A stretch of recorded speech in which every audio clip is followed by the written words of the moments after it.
8th and 9th sum பார்க்க போறோம். So 8th sum rectification of errorsல 8th and 9th sum இன்னைக்கு பார்க்க போறோம். 8th sum வந்து as usual ரொம்ப simple தான். Rectify the following errors discovered after the preparation trial balance. So ரெண்டு error இருக்கு, நம்ம rectify பண்ண போறோம். First என்ன கொடுத்திருக்காங்க? Rent paid was carry forward to next page as 500 short. So 500 ரூபா கம்மியா அடுத்த பேஜ்ல போட்டிருக்காங்க. Rent paidன்றது என்னது? Expense நமக்கு. ஓகேவா? So expense 500 கம்மியா இருக்கு. எக்ஸ்பென்ஸோட நேச்சர் என்ன? டெபிட். So debit கம்மியா இருக்குன்னா நம்ம திருப்பி என்ன பண்ணணும்? அது டெபிட் பண்ணணும். So rent account is to be debited with 500. Simple. அடுத்து wages paid was carry forward 250 excess. So wages paid வந்து அடுத்த பேஜ்ல அதிகமா 250 எடுத்துட்டு இருக்காங்க. So wages paid என்ன அக்கவுண்ட்? Expense account. எக்ஸ்பென்ஸோட நேச்சர் என்ன? Debit.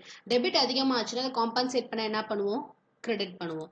So wages account is to be credited with 250. Simple. அடுத்து 9th sum. 9th sum.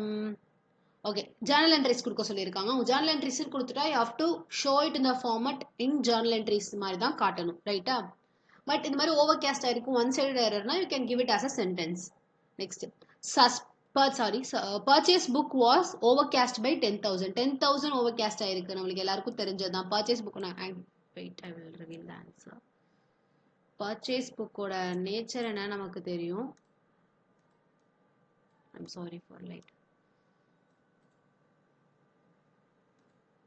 Purchase book ஓட நேச்சர் வந்துட்டு டெபிட். இப்போ என்ன சொல்லியிருக்காங்க?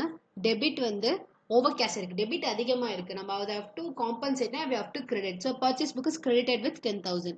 அதுதான் first answer. Purchase book is credited with 10,000. அடுத்து செகண்ட் என்ன கொடுத்திருக்காங்க?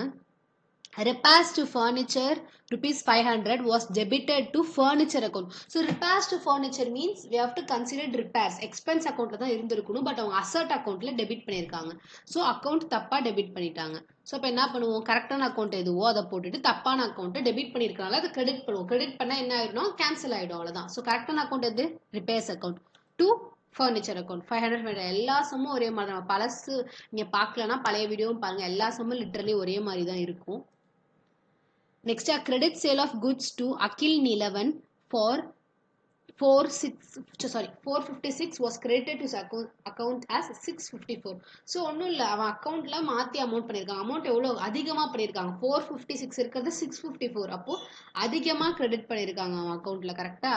ஸோ அதனால அகில் நிலவன் அக்கௌண்ட் எதுவும் தப்பா பண்ணல. அக்கௌண்ட்டை கரெக்டாக தான் பண்ணியிருக்காங்க, பட் அமௌண்ட் அதிகமாக பண்ணிட்டாங்க. ஸோ அகில் நிலவன் அக்கௌண்ட்ல எவ்வளோ பண்ணியிருக்காங்க? 456 பண்ணியிருக்காங்க ஆக்சுவலி இருக்கிறது. ஓகேவா?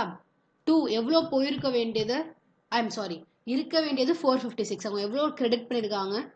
சரி, என்ன சொல்லியிருக்காங்க? Credited to accounts 654. ஸோ அவங்க அக்கௌண்ட்ல கிரெடிட் பண்ணியிருக்கிறது வந்து 654. இருக்க வேண்டியது 456. ரெண்டுத்துக்குள்ள டிஃபரன்ஸ் வந்து 198. 198 வந்துட்டு நம்ம எப்பவுமே சொல்லியிருக்கோம், லைக் unknown features எல்லாம் எக்ஸ்ட்ரா அமௌண்ட்ஸ் வந்துட்டு நம்ம எங்கே போடுவோம்? யூஸ்வலி ரெக்டிஃபிகேஷன் ஆஃப் எரர்ஸ்ல சஸ்பென்ஸ் அக்கௌண்ட்ல தான் போடுவாங்க. மென்ஷன் பண்ணுவாங்க, எதிர்பார்க்காதீங்க. It's going to be a suspense account. புரியுதா? குழப்பிக்க வேண்டாம். கிரெடிட்டட் டு அக்கௌண்ட் வந்துட்டு 654. ஆனால் இருக்க வேண்டியது 456 தான் இருக்கணும். ஸோ ஏன் டெபிட் பண்ணியிருக்காங்க? கிரெடிட் சேல்ஸ்ன்றப்ப அகில் நிலவன் டெபிட்ல தான் வருவான். ஸோ டெபிட்ல அப்போ அவன் என்ன பண்ணியிருக்காங்க? அமௌண்ட்டு தப்பா போட்டிருக்காங்க, அவனையும் தப்பா கிரெடிட் பண்ணியிருக்காங்க. ஸோ அவன் டெபிட்ல வர வேண்டிய அமௌண்ட் 456, கிரெடிட்ல வருது 654. ஸோ அவனை கேன்சல் பண்ண வேண்டிய அமௌண்ட் ரெண்டுக்குள்ள டிஃபரன்ஸ் 198. ரொம்ப சிம்பிள். ஹோப் அண்டர்ஸ்டாண்ட் ஆயிருக்கும்னு நினைக்கிறேன். இதில் ஏதாவது டவுட் இருந்ததுன்னா கமெண்ட் செக்ஷனில் மென்ஷன் பண்ணுங்க. தேங்க்யூ.